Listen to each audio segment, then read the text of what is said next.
Bonjour à toutes et à tous. Je vous remercie de m'avoir donné la parole. C'est pour moi un honneur d'être là ce soir. Vous savez, on est 14 millions de Guinéens estimés depuis 2014. Et se retrouver sur la liste de 100 personnes qui sont estimées être ceux qui font bouger la Guinée, on ne cherche pas à être le premier de cette liste.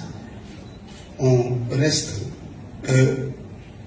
sincèrement très reconnaissant de se retrouver ou de retrouver son nom sur cette liste. Moi, je suis heureux, je suis convaincu que toutes les personnes qui se sont retrouvées sur cette liste sont aussi heureuses, au même titre que moi. Et je profite aussi de dire que la gouvernance du général Mori Doumbouya a permis quelque chose. Elle a permis de mettre au devant la compétence qui était cachée. Elle a permis de faire savoir aux Guinéens qu'il y a un renouvellement qui doit s'imposer. Une génération, c'est 50 ans. Quand elle arrive, il faut accepter le changement. C'est ce changement qui est en train de s'effectuer. C'est passé, oui, c'est vrai, par la prise du pouvoir le 5 septembre 2021, mais Dieu a voulu que ce soit ça, parce que les populations civiles ont essayé de faire tomber le régime dernier, ça a été compliqué.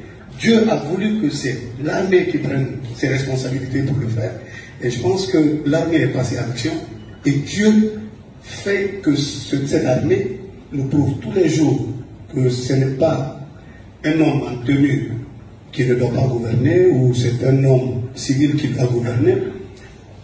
On veut juste un Guinéen, un patriote, une personne qui répond à l'envie de tous les Guinéens, une personne qui peut changer ce pays, une personne qui peut nous amener où on a cru partir, où on croit aller. Et c'est ce qu'il y a aujourd'hui. Et vous savez, Napoléon était un militaire, George Washington était un militaire, Charles de Gaulle était un militaire, Hitler était un militaire, et c'est à l'époque des militaires qu'il y a eu de grands changements. Et Mamadi Doumbouya était un militaire. C'est un fait, il faut l'accepter. Nous, moi je suis sur la liste des personnes et je suis convaincu que la salle est remplie de ça. Des personnes qui vont l'obliger à être candidat. Je promets ici que s'il ne se porte pas candidat d'ici lundi on va sortir Madina et Bonfim parce que c'est moi qui administre cet endroit pour vous empêcher tous de descendre en ville pour travailler. Je vous remercie et une bonne soirée.